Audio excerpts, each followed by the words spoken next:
जय हिंद दोस्तों। तो जैसा कि पिछले वीडियो में हमने स्टार्ट किया था pair of linear equation in two variable के इंपॉर्टेंट क्वेश्चन जो बोर्ड में आ सकते हैं, जिसमें हमने दो क्वेश्चंस किए थे। एक किया था कि हमने जो a1/a2 b1/b2 c1/c2 के रेशियो को कंपेयर करके ये बताया जाए कि pair of linear equation consistent है या इनकंसिस्टेंट।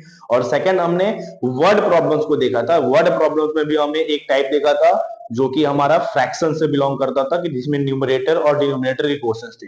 तो आज हम लोग उसी चीज को आगे बढ़ाते हुए सेकंड टाइप के क्वेश्चंस को देखते हैं, जिसमें जो कि आपका डिजिट रिलेटेड क्वेश्चंस है। जो भी मैं क्वेश्चंस आपको बता रहा हूं, ये क्वेश्चंस के आने के चांसेस जो बोर्ड एग्जाम में इस टाइप के क्वेश्चंस के आने के चांसेस मोर देन 95% होते हैं। इसलिए मैं आपके साथ डिस्कस कर रहा हूं। देखिए दोस्तों, अब हमारे पास समय नहीं है, हमारे पास बहुत कम समय है, और इस कम समय में ही हमें सारे चैप्टर के इंपॉर्टेंट क्वेश्चंस को देख लेना है। वर्ड प्रॉब्लम्स में हमारा मेन होता है इक्वेशंस को फॉर्म करना। इक्वेशंस को सॉल्व करना बहुत ही आसान है, जैसा कि कल हमने डिस्कस भी किया था कि दो मेथड्स होते हैं, substitution method and elimination method. ये आपकी चॉइस होती है कि आप इसको किस मेथड से सॉल्व करेंगे। जो आपको अच्छा लगता है आप उससे सॉल्व कर सकते हैं। लेकिन वर्ड प्रॉब्लम्स में जो मेन पार्ट होता है वो फर्स्ट हाफ उसका पार्ट होता है, जहां पे हमें इक्वेशंस को बनाना रहता है। तो अब हम लोग जो भी क्वेश्चंस को देखेंगे उसमें यही देखेंगे कि इक्वेशंस को बनाया कैसे जाए। उसके बाद इक्वेशंस को सॉल्व तो आप भी बहुत आराम से कर सकते हो, बहुत इजीली कर सकते हो। तो हम आपके साथ केवल ये डिस्कस करेंगे कि इक्वेशंस को फॉर्म कैसे किया जाए। तो आइए स्टार्ट करते हैं इस क्वेश्चंस में। तो ये क्वेश्चन क्या कह रहा है कि a 2 digit number is 7 times the sum of its digits. एक 2 डिजिट का नंबर है। 2 डिजिट का नंबर कैसा होता है? बहुत सारे नंबर होते हैं। 12 होता है, 54 होता है, 98 होता है, 76 होता है, बहुत सारे नंबर होते हैं। अगर हम मैथमेटिक्स में स्टार्ट करें तो 10 से लेके 99 तक के जो बीच के नंबर हैं, ये पूरे के पूरे ये आपके 2 डिजिट नंबर होते हैं। ये कैसे डिजिट नंबर होते हैं? 2 डिजिट। टोटल 90 नंबर्स हैं जो कि 2 डिजिट नंबर है। लेकिन इन डिजिट्स में, इन नंबर्स में एक कंडीशन क्या दे दिया है कि हमें एक ऐसा 2 डिजिट नंबर लेना है जिनमें जो डिजिट्स यूज हो रहे हैं उनका सम जो है, उनका वो नंबर जो है उनके सम का 7 टाइम्स है। जैसे अगर हम एक नंबर लेते हैं, अगर हम नंबर ले रहे हैं 54, अगर हम नंबर लेते हैं 54, तो 5 और 4 को जब हम सम कर रहे हैं तो 5 और 4 का सम आ रहा है 9, और 9 का 6 टाइम्स है कौन सा? ये नंबर 9 इंटू 6 54। इसी तरीके से क्या बोला है कि जो हम 2 डिजिट नंबर ले रहे हैं उनमें डिजिट्स का जो सम करना है उसके सम का 7 टाइम्स है ये नंबर।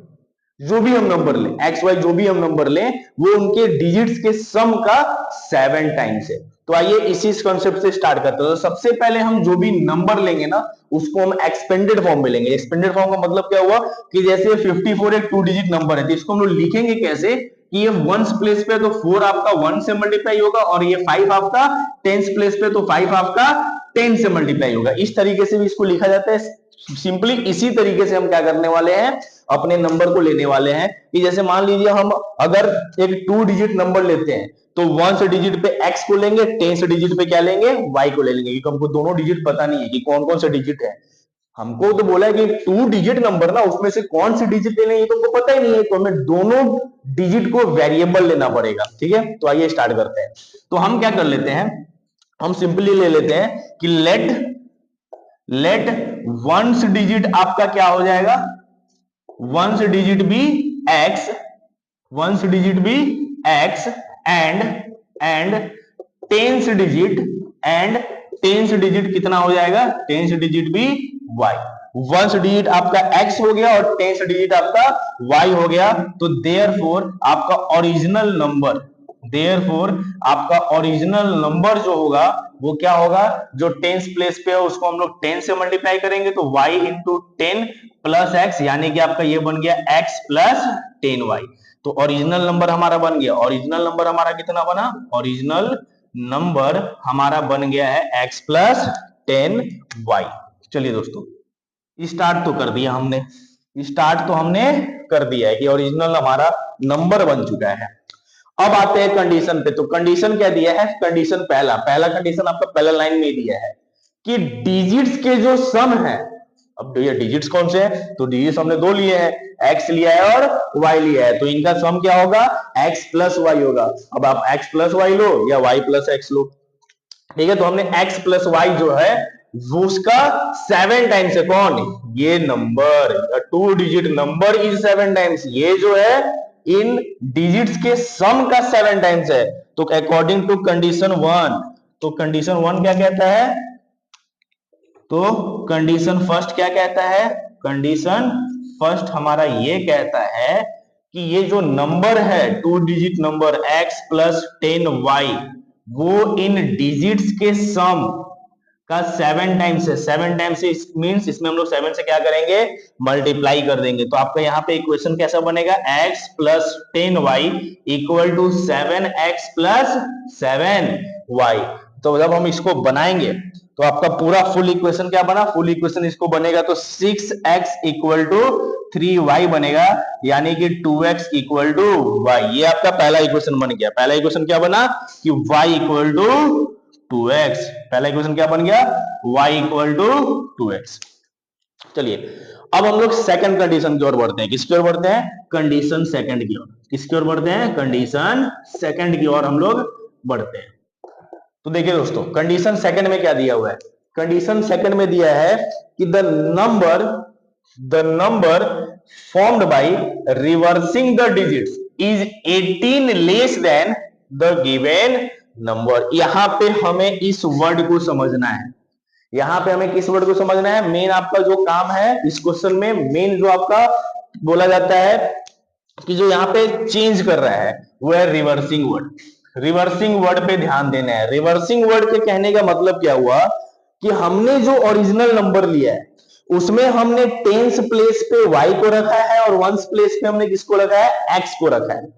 तो जब रिवर्स करेंगे ना तो यहां पे क्या हो जाएगा? यहां पे ये होगा कि अब टेंस प्लेस पे y x आ जाएगा और वंस प्लेस पे कौन आ जाएगा? y आ जाएगा। तो आफ्टर रिवर्सिंग द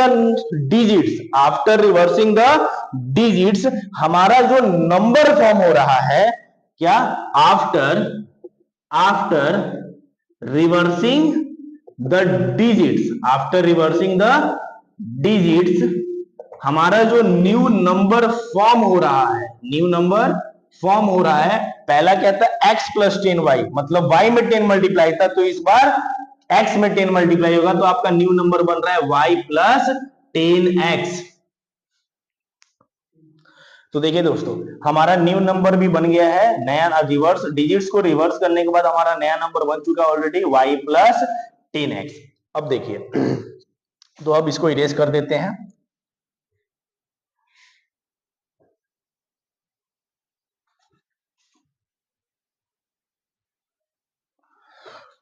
तो कंडीशन 2 में क्या बोला है? कंडीशन 2 में बोला है हमने डिजिट्स को तो रिवर्स कर दिया, तो डिजिट्स को रिवर्स करने के बाद हमारा न्यू नंबर कितना आया था?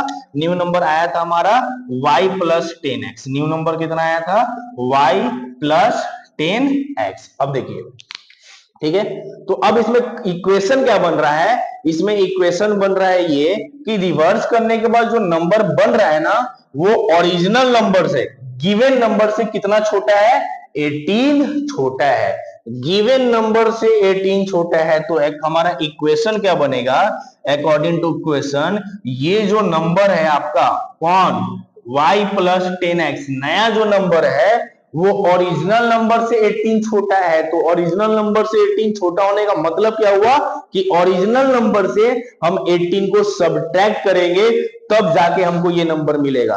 तो ये नंबर किसके बराबर हुआ? ये नंबर आपका ओरिजिनल नंबर से 18 माइनस करने पे हुआ। और आप वीडियो को रिवर्स करके देख लेना कि हमारा पहला इक्वेशन हमारा ओरिजिनल नंबर क्या था? हमारा ओरिजिनल नंबर था x प्लस 10y, और इसमें से जब 18 को सब्ट्रैक्ट करेंगे तब जाके आपका ये वाला नंबर आ रहा है। तो यहां से आपका इक्वेशन क्या बनेगा?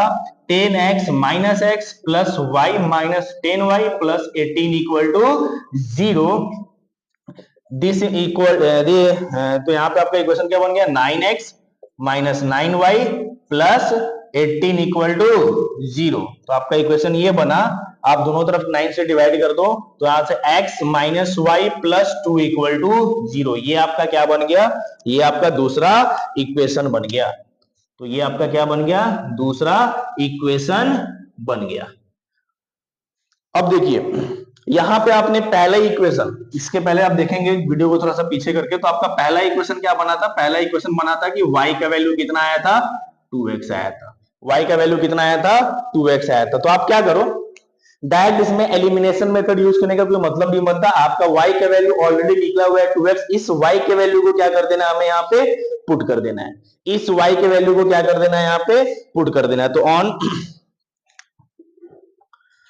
On putting the value of on putting the value of y in equation second, on putting the value of y from equation 1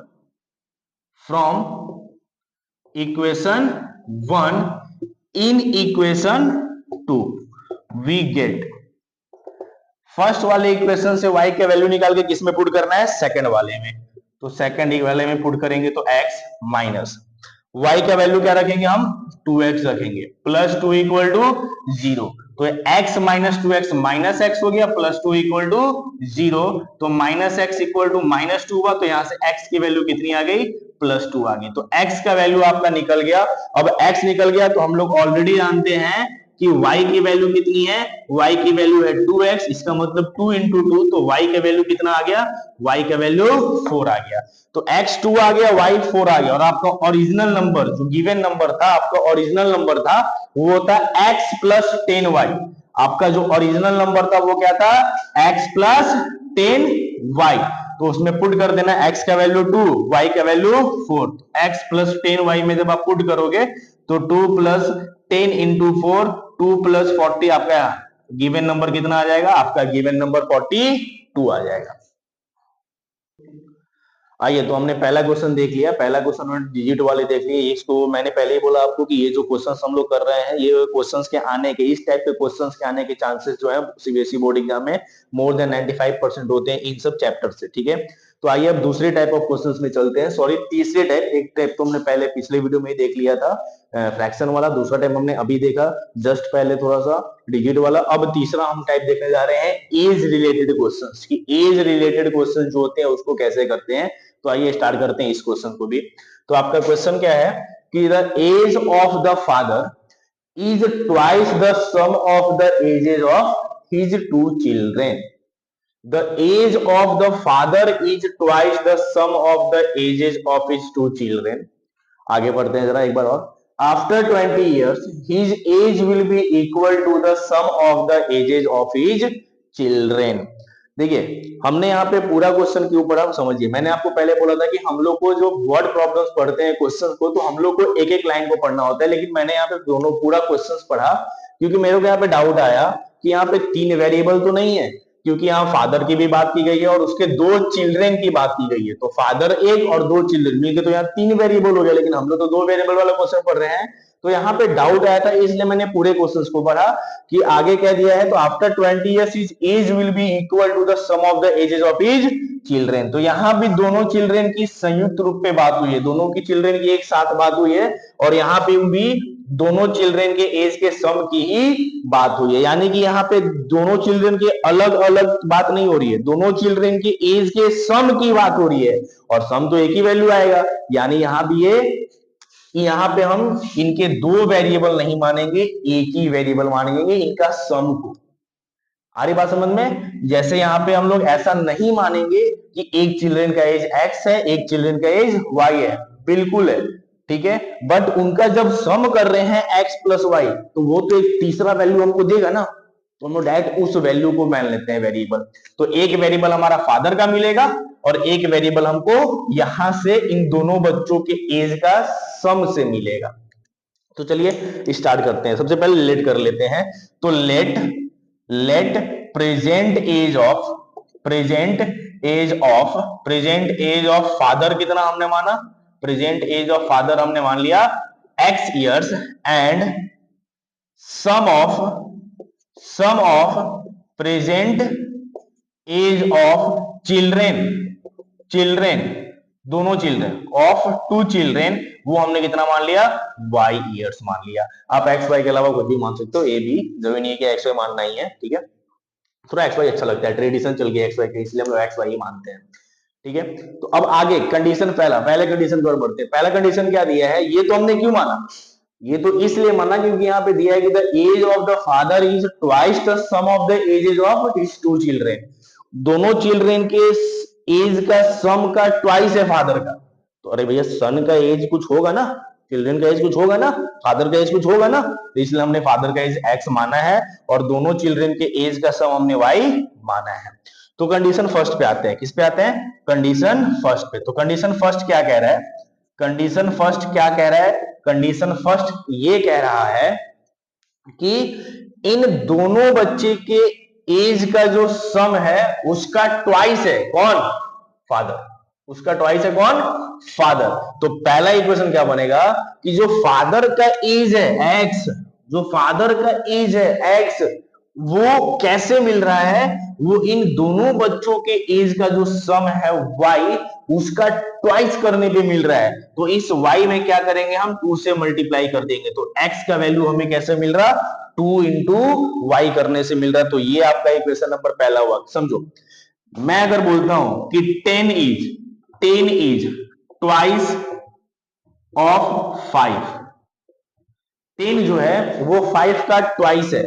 तो 10 5 का ट्वाइस है, तो ये 10 आपको कैसे मिलेगा, 10 आपको कैसे मिलेगा, 5 में 2 डिवाइड करके मिलेगा, नहीं 10 आपको कैसे मिलेगा, 5 में 2 को मल्टीप्लाई करने से मिलेगा।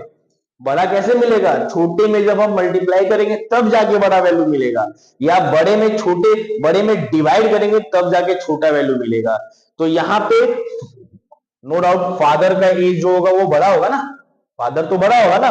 तो फादर कैसे मिला, छोटे वाले छोटे पे 2 मल्टीप्लाई करने से मिला। तो x इक्वल टू कितना हो गया, x इक्वल टू 2y हो गया। ये हमारा पहला इक्वेशन हुआ, ठीक है। तो फर्स्ट इक्वेशन हमारा बन गया, ये हमारा फर्स्ट इक्वेशन बन गया। अब कंडीशन सेकंड की ओर चलते हैं। अब कंडीशन किसकी ओर चलते हैं, कंडीशन सेकंड। तो देखो कंडीशन सेकंड में देखते हैं, After 20 years, his age will be equal to the sum of the ages of his children. 20 साल के बाद, अगर 20 साल के बाद की हम बात कर रहे हैं, दोस्तों ध्यान से देखना, 20 साल के बाद, आज हमारा एज 10 साल है, आज हमारा एज 10 साल है, तो 20 साल बाद हमारा एज कितना होगा, 40 नहीं 30 होगा। कैसे, 20 साल बाद की एज पूछा गया, तो आज के एज में मैं 20 को क्या कर दूंगा, ऐड कर दूंगा। तो 10 प्लस 20 कितना हो गया, 30 हो गया। तो इसी तरीके से अगर आज present age of father x years है, तो 20 साल के बाद आफ्टर 20 ईयर्स फादर का एज कितना हो जाएगा, x प्लस 20 हो जाएगा। तो कंडीशन सेकंड में स्टार्ट करेंगे जब, तो एज ऑफ फादर कितना हो जाएगा, x प्लस 20 ईयर्स। और जब sum of edges of 2 children की बात करेंगे, किसकी बात करेंगे, 2 चिल्ड्रेन की बात करेंगे, तो समझिए दोनों चिल्ड्रेन के एज का सम y है, तो 20 साल बाद तो दोनों का एज 20 बढ़ रहा है ना, तो पहले चिल्ड्रेन का भी 20 साल बढ़ गया, दूसरे चिल्ड्रेन का भी 20 साल बढ़ गया, तो टोटल कितना बढ़ गया, टोटल 20 प्लस 20 40 बढ़ गया। तो जब sum of ages of 2 children after 20 years, of ages of 2 children after 20 years क्या हो गया, आफ्टर 20 ईयर्स ये हो गया y plus 40 years, y plus 40 years. और यहां पे क्या बोला है कि his age will be equal to the sum of the ages of his children. तो सेकंड कंडीशन के लिए क्या बोला कि फादर का एज है ना, वो उनके चिल्ड्रेन के एजेस के सम के बराबर हो रहा है। तो सेकंड इक्वेशन हमारा ये बन रहा है कि जो फादर का एज है, इट मीन x प्लस 20, वो इक्वल है इस एज के, यानी कि y प्लस 40 के। तो यहां से जब हम इक्वेशन को बनाएंगे, तो यहां से हमारा इक्वेशन क्या बनेगा, x minus y plus 20 minus 40 equal to 0। तो आपका इक्वेशन बन गया x minus y minus 20 equal to 0। ये आपका सेकंड इक्वेशन बन गया। तो देखिए हमारा दोनों इक्वेशन यहां बन के तैयार है। पहला इक्वेशन भी हमारा तैयार है क्या, कि x इक्वल टू 2y, और सेकंड इक्वेशन भी हमारा तैयार है क्या, x minus y minus 20 equal to 0। आप इन दोनों इक्वेशंस को सॉल्व कर देना सब्स्टिट्यूशन मेथड से, एलिमिनेशन मेथड की जरूरत नहीं, क्योंकि ऑलरेडी यहाँ पे x इक्वल टू 2y है। इस 2y को यहाँ पुट कर दो, y का वैल्यू 20 आ जाएगा, यहाँ पुट कर देना, x का वैल्यू 40 आ जाएगा। तो प्रेजेंट एज ऑफ फादर 40 हो जाएगा, और चिल्ड्रेन के एजेस का सम क्या हो जाएगा, 20 हो जाएगा। हालांकि चिल्ड्रन के एज का सम आपसे नहीं पूछा, आपसे केवल find the age of the father पूछा है। तो फादर का एज फादर का एज यानी एक्स का वैल्यू निकालना है, जो कि कितना ईयर हो जाएगा, 40 ईयर्स हो जाएगा। तो ये आपका आंसर हो गया। तो ये देख के आप लोगों को समझ में आया होगा कि थोड़ा बहुत आराम से आप लोगों को समझ में आया होगा कि जो भी वर्ड प्रॉब्लम्स आते हैं उनको किस तरीके से उनके कॉन्सेप्ट को पहले समझा जाता है और फिर उस पर एग्जीक्यूट किया जाता है, ठीक है। और इस तरीके के आपको बहुत सारे आपके बुक में क्वेश्चंस मिल जाएंगे। आपके पास बुक होगा आर.एस. अग्रवाल का, आपके पास बुक होगा आर.डी. शर्मा का, आपके पास एनसीईआरटी होगा, आपके पास प्रीवियस ईयर के क्वेश्चंस होंगे, सैंपल पेपर आपने खरीद लिया होगा, सैंपल बुक जो होता है उसमें बहुत सारे क्वेश्चंस मिलेंगे। तो इन सब क्वेश्चंस को आप प्रैक्टिस करिएगा तो आपका बहुत इजीली हो जाएगा। आइए तो एक और क्वेश्चंस की तरफ बढ़ते हैं, हम लोग अगले क्वेश्चंस को भी देखते हैं। चलिए आइए अब चौथे टाइप ऑफ क्वेश्चंस में हम लोग चलते हैं इसी तरीके से, ठीक है। तो अगला जो टाइप ऑफ क्वेश्चंस हम लोग को लीनियर इक्वेशन में देखना है वो है कौन सा, वो है down stream and up stream वाले क्वेश्चंस, ठीक है। तो आइए देखते हैं, क्वेश्चन को पढ़ते हैं फिर उसको सॉल्व करने की कोशिश करते हैं। तो क्वेश्चन क्या दिया है कि a boat takes 4 hours to go 44 kilometre downstream and it can go 20 kilometre upstream in the same time. तो उससे पहले ना इस क्वेश्चन को में आगे बढ़ने से पहले हम इन दोनों वर्ड को थोड़ा समझ लेते हैं कि डाउन स्ट्रीम और अप स्ट्रीम का मतलब क्या होता है। पहले आप लोग इसको इसके बीच का क्लैरिटी जान लो। तो डाउन स्ट्रीम का मतलब होता है जब हम बहाव के साथ चल रहे हैं, और अप स्ट्रीम का मतलब क्या होता है कि जब हम बहाव के, जिधर आपका पानी का धारा है, जिधर आपका करंट है, उसके ऑपोजिट हम ट्रेवल कर रहे हैं, तो उस केस में अप स्ट्रीम बोला जाता है।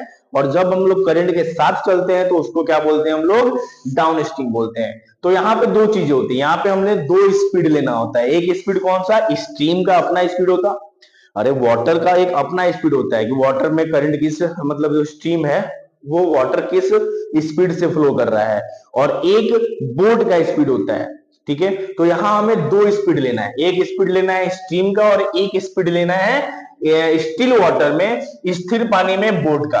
तो लेट करते हैं, let speed of boat in still water, अगर हम लोग लें इन स्टिल वाटर, किलोमीटर में डिस्टेंस दिया है और आवर में कहीं दिया हुआ था, एंड यहाँ आवर में टाइम दिया है, तो स्पीड हम लोग किलोमीटर पर आवर में लेंगे। तो speed of boat in still water कितना हो गया, x kilometre per our, and speed of stream हम कितना मान लेते हैं, स्पीड ऑफ स्ट्रीम हम मान लेते हैं y किलोमीटर पर आवर। तो हमने जब बोट का स्पीड माना है x किलोमीटर पर आवर और स्ट्रीम का स्पीड माना है y किलोमीटर पर आवर, तो नाउ स्पीड फॉर, अगर मैं डाउन स्ट्रीम निकालू, स्पीड फॉर डाउन स्ट्रीम, तो डाउन स्ट्रीम का मतलब मैंने क्या बोला कि जिधर आपका करंट है, जिधर आपका वाटर फ्लो कर रहा है, उधर ही आपका बोट भी जा रहा है, तो उसमें स्पीड क्या हो जाएगा, स्पीड आपका ऐड हो जाएगा। तो डाउन स्ट्रीम के टाइम पे आपका स्पीड क्या हो जाएगा, x plus y kilometre per hour हो जाएगा। और जब स्पीड फॉर अप स्ट्रीम की बात करेंगे, तो अप स्ट्रीम मतलब अपोजिट डायरेक्शन में काट रहा है, हवा को काटते हुए, करंट को काटते हुए आगे बढ़ रहा है बोट, तो उस समय स्पीड कम हो जाएगी। और कम कैसे होगी, तो x minus y kilometre per hour, ये आपका हो गया स्पीड की बात करें तो। अब कंडीशन फर्स्ट में आते हैं। तो कंडीशन फर्स्ट में क्या बोला है कि डाउन स्ट्रीम को ट्रेवल करने में, डाउन स्ट्रीम वाले डायरेक्शन में ट्रेवल करने में, जो कि डिस्टेंस 44 किलोमीटर है, उसको कितना टाइम लग रहा है, 4 आवर्स। तो डाउन स्ट्रीम के केस के लिए डिस्टेंस दिया हुआ है, टाइम दिया हुआ है, और डाउन स्ट्रीम का स्पीड आपने ऑलरेडी निकाल चुका है। तो कंडीशन फर्स्ट पे जब आते हैं, तो हमको पता है क्या कि डिस्टेंस जो होता है वो स्पीड इनटू टाइम के बराबर होता है। तो यहां पे क्या कि डिस्टेंस जो होता है स्पीड इनटू, उसके पहले आप एक चीज और यहां मेंशन कर सकते हैं कंडीशन वर्स्ट में क्या कि फॉर डाउन स्ट्रीम डिस्टेंस जो होगा वो किसके इक्वल होगा, डिस्टेंस जो होगा वो स्पीड इनटू टाइम के इक्वल होगा। तो डिस्टेंस आपका कितना हो गया, डिस्टेंस आपका हो गया 44 किलोमीटर, 44, और स्पीड आपका x प्लस वाई है और टाइम आपका 4 है, तो 4 into x plus y. x plus y में 4 मल्टीप्लाई इधर आएगा तो डिवाइड कर देगा, तो यहां से x प्लस वाई का वैल्यू कितना निकल गया, x प्लस वाई का वैल्यू निकला 44/4 यानी कि 11। तो ये आपका पहला इक्वेशन बन गया क्या कि x प्लस वाई की वैल्यू कितनी आ गई, x प्लस वाई की वैल्यू आ गई आपकी 11। अब देखते हैं जरा कंडीशन सेकंड को। तो कंडीशन सेकंड ऑब्वियसली पहला कंडीशन अगर डाउन स्ट्रीम के लिए, तो सेकंड कंडीशन आपका किसके लिए होगा, फॉर अप स्ट्रीम। तो सेकंड कंडीशन हमारा किसके लिए है, अप स्ट्रीम के लिए है। तो अप स्ट्रीम के लिए भी यहां पे हमको डिस्टेंस दिया हुआ है कितना, 20 kilometre. In the same time में मतलब डाउन स्ट्रीम को कवर करने में जितना समय लग रहा था अप स्ट्रीम में कवर करने में भी उतना ही समय लग रहा। तो अप स्ट्रीम के केस के लिए भी हमको टाइम दिया हुआ है कितना, 4 आवर, और स्पीड हम निकाल चुके हैं। तो वापस से यही फॉर्मूला यूज होगा क्या कि डिस्टेंस जो होगा वो इक्वल होगा स्पीड इनटू टाइम के। तो यहाँ पे डिस्टेंस कितना है, 20 है, इक्वल टू स्पीड आपका x माइनस वाई हो गया और टाइम आपका वही 4 है। तो यहां से जब सॉल्व करेंगे तो x माइनस वाई का वैल्यू कितना हो जाएगा, 20 डिवाइडेड बाई 4 यानी कि 5 हो जाएगा। तो यहां से आपका दूसरा इक्वेशन बन गया क्या कि x minus y equal to 5, ये आपका दूसरा इक्वेशन बन गया। तो हमारा इस क्वेश्चन में दोनों इक्वेशन ऑलरेडी बन चुका है, फर्स्ट इक्वेशन भी बन चुका है, सेकंड इक्वेशन भी बन चुका है। आप डायरेक्ट क्या करो, देखो आप दोनों इक्वेशन में ध्यान से देखोगे तो इस में दोनों में x और y का कोफिशिएंट 1 एंड 1 है, यहाँ पे y पॉजिटिव है, यहाँ पे y निगेटिव है। मैंने बताया है कि जब भी ऑपोजिट साइन हो वहां पे तुरंत इक्वेशन को ऐड कर दो, आप दोनों को इक्वेशन को ऐड कर दो, y एलिमिनेट हो जाएगा, x का वैल्यू 8 आ जाएगा, किसी भी एक में पुट कर देना, y का वैल्यू 3 आ जाएगा। तो इस तरीके से आप इसको सॉल्व कर मतलब करना है। अगर बोर्ड एग्जाम में आपके क्वेश्चंस आते हैं अप स्ट्रीम से डाउन स्ट्रीम से, एज रिलेटेड क्वेश्चंस आते हैं, डिजिट वाले क्वेश्चन आते हैं, फ्रैक्शन वाले क्वेश्चन आते हैं, या जो मैंने बताया था फर्स्ट क्वेश्चन कि जो एमसीक्यू में आ सकता है कंपेयरिंग करने वाला a1/a2 b1/b2 c1/c2, आप इन क्वेश्चंस अगर आते हैं आपके बोर्ड एग्जाम में तो इसको कैसे करना है ये आपका क्लियर हो गया। अगर इसके बाद भी आपको किसी क्वेश्चंस में डाउट है तो आप कमेंट करके हमें बता सकते हैं। नेक्स्ट जब मैं वीडियो डालूंगा तो मैं ट्राई करूंगा कि आपके उस क्वेश्चंस को भी मैं सॉल्व कर सकूं, नहीं तो मैं नेक्स्ट चैप्टर की तरफ मूव करूंगा। एक भाई का कमेंट आया था कि ट्रिग्नोमेट्री से भी करा दीजिए, तो नेक्स्ट मैं ट्रिग्नोमेट्री के ही वीडियोस को डालूंगा। थैंक यू एंड जय हिंद।